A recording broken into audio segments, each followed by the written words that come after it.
Welcome to Biggest Best Life, the podcast that dares you to dream big, live louder, and step fully into the rockstar life you are made for. You're not too late, you're right on time, and we're just getting started. Here's your host, Lauren Chapnick.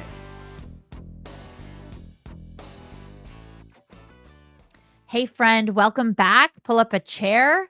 We've got a special one for you today. But first, if you want a weekly dose of motivation, something that inspires you to be happier, take action in your life, text the word best life, that's one word, to 833-681-6463.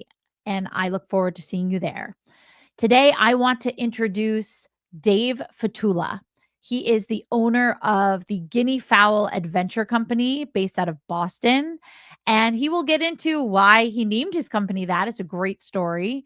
And Dave is a perfect example of somebody who was in a corporate lifestyle. He was an investment commercial real estate guy for 20 plus years, doing the whole 50 plus hour a week grind. And when COVID hit, he decided to follow one of his greatest passions, which was the outdoors. He had grown up mountaineering, hiking, trail running, snowboarding, and he took this vision that he had one day when he was out taking a hike. He'll tell you the story, and he brought it to life. And he now offers full service hikes, and he takes individuals and groups and kids out into nature and provides an incredible service to people in the Boston and surrounding areas. And he's here to tell his story. And I had the privilege of joining Dave in his office, which is the great outdoors. We took a hike in Stoneham, Massachusetts at a beautiful place called Middlesex Fells. And the whole idea behind this podcast, when I sit down with a guest, I want to connect with them in person, one-on-one in their environment. So with Dave, we took a hike into the woods and sat down in this beautiful, serene area and chatted. And I'd like to share our conversation with you now. Dave, welcome to the show. Dave, thank you so much for joining me in your office outside here. This is great. So welcome. Thank you for joining us on Biggest Best Life. Awesome. I'm so happy to be talking to you. Yeah, I'm happy to be here. Thank you. Yeah, absolutely. So take us back to life before Guinea Fowl. What were you doing? What was your day-to-day like? Yeah, life before Guinea Fowl, I was a partner at a private equity real estate investment company. I spent about 20 years in the commercial real estate investment business and ended up there after starting my own business and eventually partnering with somebody else at their business. We did a lot of opportunistic real estate investing, which was a lot of fun. Got to travel a lot, worked with a bunch of really great people. I was still actively trail running and actively hiking, but it was all, obviously part of my recreational life. My regular career was, my 45, 50 hour a week, what I did. But my day-to-day was basically like most other people, going into an office, working at a computer or on a phone all day, traveling for work when I had to.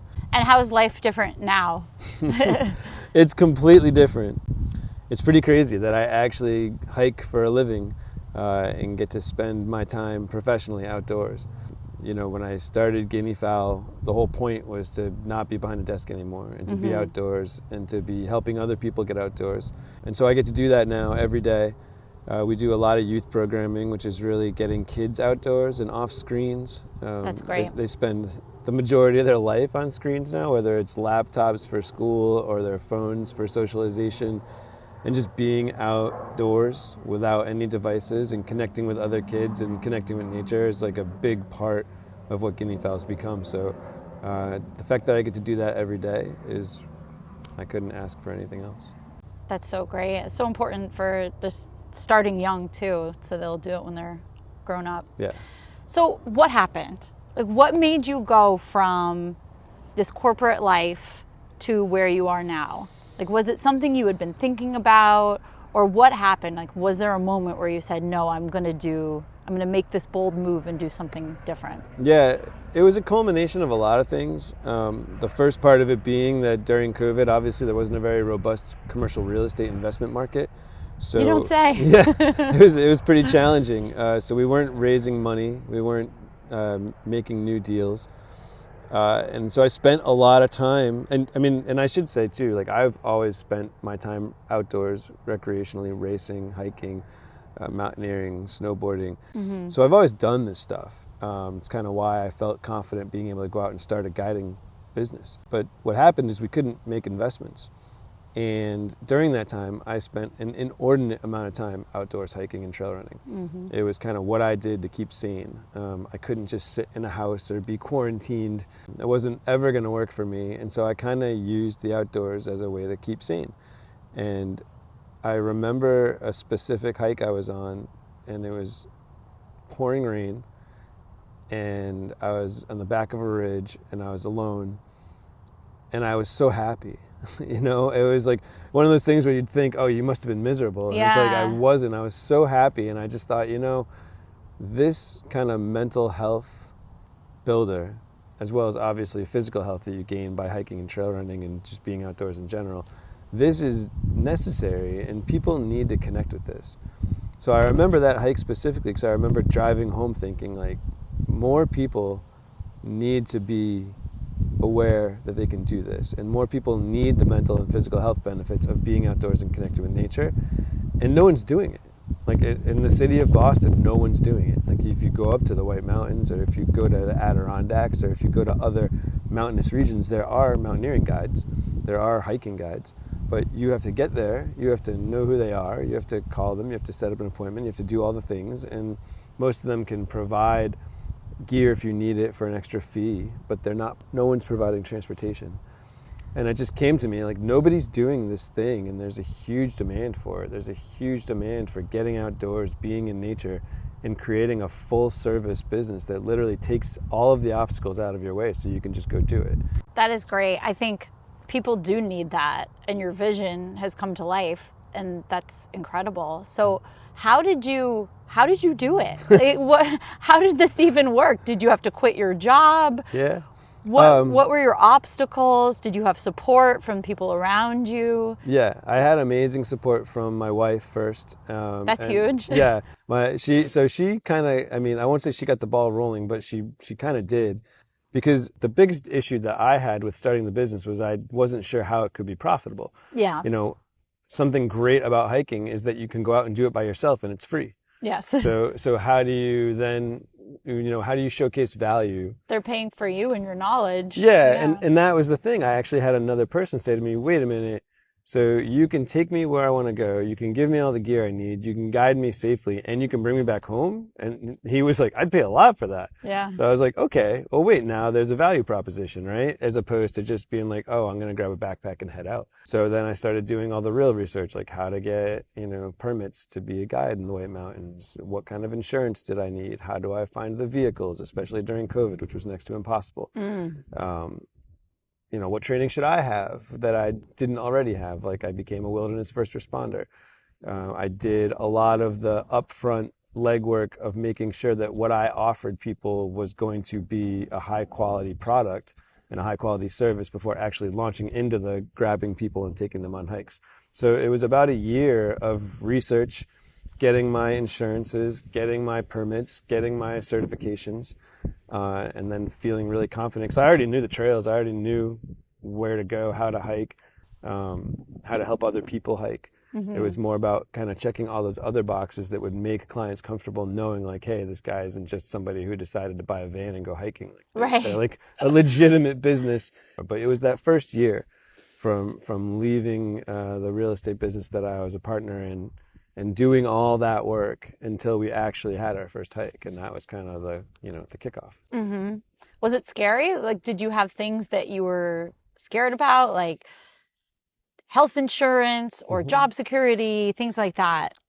Candidly, the hardest thing to get used to was not bringing in revenue to my family. A lot of your worth is tied up with, your ability to produce and come Like, home who to am your I if I family. don't provide for Right. my family? Yeah. And one of the things I found out, I guess, realized, I shouldn't have had to realize it, but you provide for your family in lots of ways. It's not just economic. And, but there's a very strong societal, cultural belief that like you're worth how much you're bringing in monetarily. So it did take me a while. Like I was kind of like, I'm not doing anything today. I'm not making any money today. Like what is going on? And there was a bit of a fear there that like, well, when am I going to actually make money? When am I going to be able to like provide, right? But it was more of like a conscientious shift. I had to shift away from thinking like, well, you're not adding any value because you're not bringing in a paycheck. Like I add value in tons of other ways. So that was sort of a thing I had to get used to. And it's funny because since I've started Guinea Fowl, I've had a lot of people ask me like, hey, you left the corporate world and did this thing. And like, I'm thinking about doing the same thing. And a lot of people say they have that's like, maybe it's not a fear, but it's just a hesitation. Like, well, how, like, cause you see yourself in a certain way, right? Yeah. And then all of a sudden that big chunk of that value you're adding just. Yeah. It's a mindset shift. Yeah. So once you decided to do it, did you like waver back and forth, or were you set? I was pretty set. It was a risk, but I never worried that I couldn't just go back to doing what I did if it didn't work out. So it wasn't one of those like the kids aren't going to eat, the mortgage isn't going to get paid. It was like, well, if it doesn't work, worst case scenario, you go back to that thing you used to do. But no, I didn't ever have any trepidations about like wavering whether I wanted to do it or not. And I remember specifically the first hike we ever did. I was up on a ridge with a bunch of people, and it's this cool hike. It's called the Welch Dickey hike. It's a 4.4 mile loop in the White Mountains, and then you summit 2 mountains, and then you're on a ridge line the rest of the way back, so you can like see everywhere you've come from, and you're above tree line, and it's this beautiful hike. And I had all these people up, and I always get to this one point right before you summit the second mountain where you turn around and you see back to the first peak. And so everyone turned around and they were like, whoa. And I texted my wife at that moment, and I was like, I know I'm doing the right thing. I love that story. So what would you say to somebody who's feeling stuck, who's feeling like the people that come up to you and say, I'm feeling stuck in this corporate role, I want to do something different? What would you say to them? I know so many people who are in careers or jobs that they just don't like, and they're miserable every day, but they're doing it because they feel this obligation, whether it's monetary, whether it's to their profession. And life's too short. Like think about all you're losing in other aspects of your life if every day you spend most of your waking hours in a place where you're miserable. Like, so if you're feeling that way and you're feeling stuck and you feel like you need a change, like honor that feeling and don't push it down. And start doing some research, like start figuring it out. Like, well, what do I think I need to do to make these changes? Like, what direction do I want to go? Like I said, I started looking at certifications, permits, insurances, vehicles. Like, those are all things I could do without any risk. And that's all risk-free research. And then you start spending incremental dollars on getting those things so that, okay, hey, in the back of my mind, if it works that I can do this new thing, I've started taking these small steps. And that's not going to harm your career. It's not going to harm anything else in your life. It's actually going to probably make you feel a lot better because you're doing something new you haven't done in a while, and that's going to like reinvigorate a spark that maybe you've been missing. Yeah, I love that. I think a lot of people do stay stuck in a place because they do feel obligated and they stay miserable. Had you thought about doing this before, or do you think it came to you at the perfect time during COVID when things were changing in your career? It all sort of aligned. It did come to me at the perfect time. But yeah, it all came together. Like I'm telling you, that hike that one day, I was just like, more people need exposure to this. And then, it's probably been in the news a lot, or at least it was at the time. Outdoor recreation exploded during COVID, right? Because nobody wanted to sit in their houses or sit in their apartments or be quarantined. So what they do, they got outside and they started going. So it was great to see more people out there, but I also saw more people out there unprepared or not sure what they were doing or not carrying the right gear or being on a hike that was way out of their league. And I thought, it's great that the mountains and the trail systems are getting more use and that people are doing this for themselves, but there's got to be a way to give them some guidance and give them some help so that they do it responsibly and do it safely. So that thought, along with the idea of everybody should have the mental and physical health benefits, plus, the career thing where I was going to leave my private equity firm. Plus it was COVID, and everyone's kind of like, oh my God, how do I do something? Yeah. Like, it all just came together in the kind of like a perfect storm, and I was motivated to try something new. I was motivated to be outdoors. I was motivated to help other people get outdoors, and it all just kind of came together. Yeah, I love that. So tell us a little bit more about guinea fowl specifically. How did you come up with the name? What's the significance? Yeah, the guinea fowl is an awesome animal. We were in Ecuador for a wedding, and we stayed at it was a hacienda that was also an active dairy farm. They were a chocolatier, and they kept guinea fowl on the grounds because guinea fowl eat ticks and eat bugs, and they roam in these packs, and they're loud, they're vocal, they talk all day. And you hear them long enough, and it actually sounds like they're saying, the pack, the pack, the pack, the pack. And so these birds are just running around this beautiful, like, home-built hacienda, yelling the pack all day. And my friends and I are just there, and we're looking at them, and I'm just thinking, you've heard the term before, like hashtag squad goals, like stuff like that. I was like, there's something here. Like, this is like hashtag squad goals. I'm going to have to figure out a way to somehow I'm going to figure out a way to use guinea fowl in whatever I do next. Like, it was always part of, and then I went home and I researched them, and they can fly and they can run long distances. They know no boundaries, and they stay together in small groups for safety. And if one strays from the group, one of the members of the group will let out this shrill cry, which is super loud. Anybody who's ever seen guinea fowl will know it. And it alerts the stray how to get back to their group. So I was like, this is the absolute epitome of small group activity, right? You can go further, no boundaries, you're together for safety, and then there's a social aspect to it as well. And so I was like, this is it. This is Guinea Fowl Adventure Company. And one of the funniest things about it is, do you know what a flock of guinea fowl is called? A confusion. Yes, you're like the only person who knew that. I read your website. Oh, okay. Like, nobody ever knows that. So our tagline is join the confusion. And my daughter made that up.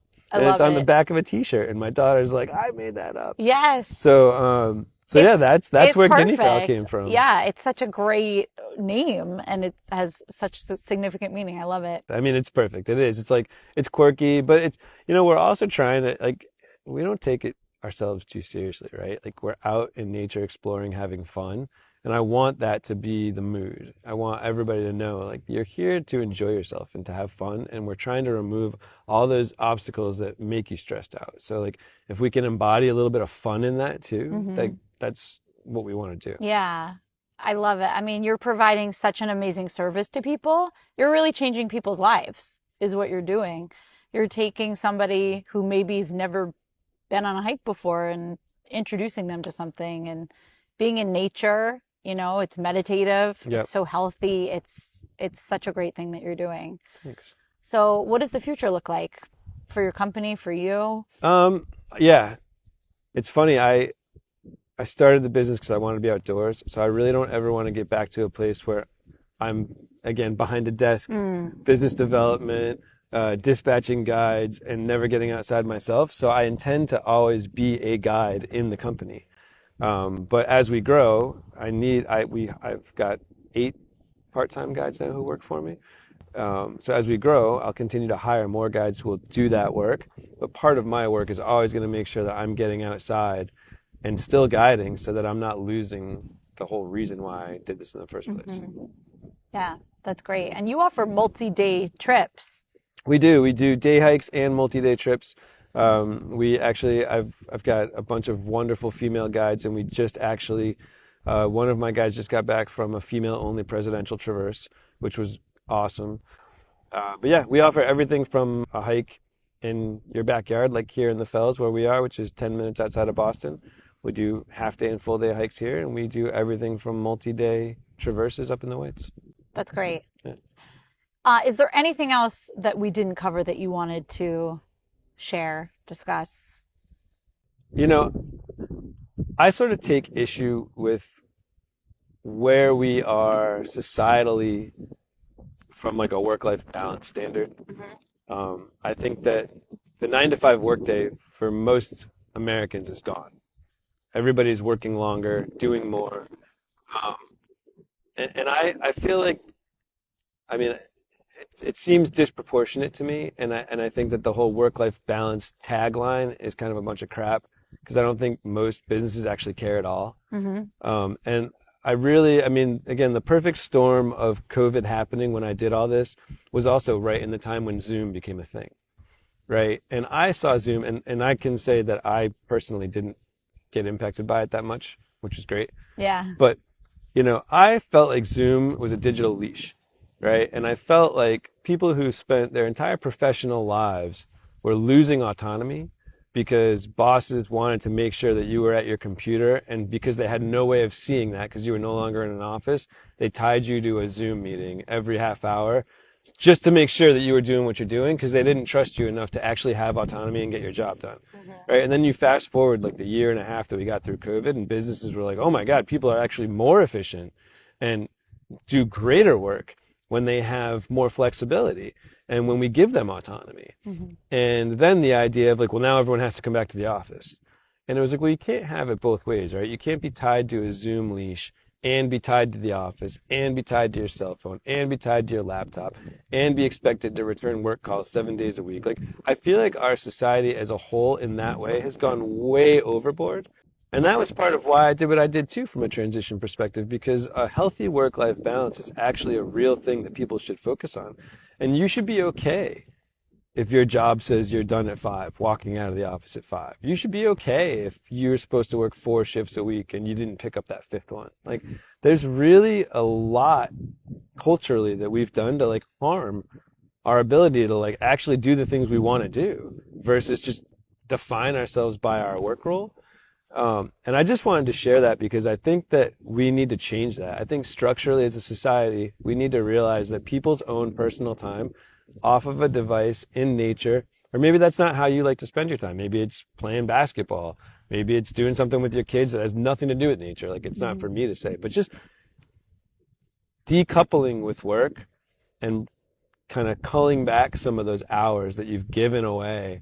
I just think it's a big thing societally. I'd really love to figure out how to help change. Yeah. And I think just perspective on it and thinking about it and like saying it out loud. Yeah. Hopefully other people feel the same way and start thinking like, oh yeah, like what can I do to kind of cull back some of that time that maybe even subconsciously I've been giving to my job that I didn't even realize I was doing. Yeah, I couldn't agree more. And I think self-care is something that's thrown around a lot.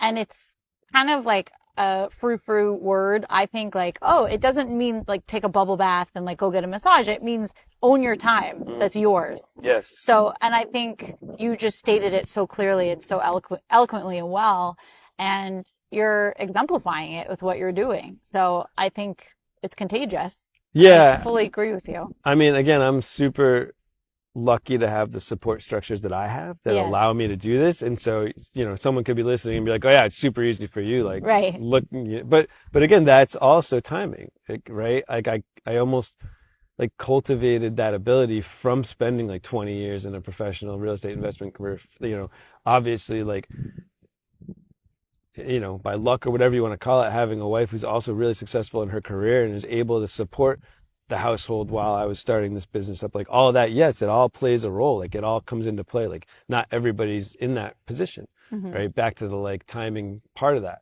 So yeah, I don't want to like be jumping down throats and saying, well, everybody should leave their job and go hike in nature. No. But there's little things that everybody can do. Right. Everybody can take back some of their own time and start kind of putting more of a focus on those things they love outside. And hey, like, look, a lot of people love what they do. And now it's like, it would almost be like hypocritical of me because now I started a business literally to do what I love. So if I'm focusing all my time on my business now, am I spending too much time on my business? Yeah. Well, here I am outdoors, right? So again, I don't mean it to be preachy or anything like that, but I really do. I mean, recreation, whatever you're passionate for outside of your job, like take some of it back and do that and start to like really honor yourself. Yeah.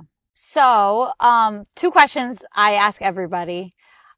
What do you think it means to live your biggest, best life? Oh, wow. I think we talked about it. I think it's owning your time and doing what you love. You're not here. I mean, again, it's perspective, I guess. Like maybe you are here to make as much money as possible. Maybe that's what you love. So great, go do that. That's your thing, go do it. But not all of us are here to make as much money as we want and have that be our goal in life. Like your goal in life is to do what you love and use your time, spend your time with people you care for and who care for you, and doing the things you enjoy. Living your biggest, best life is like knowing that you do as much of the things you love with the people you care about as often as you can. Right. Complete this sentence. Happiness is.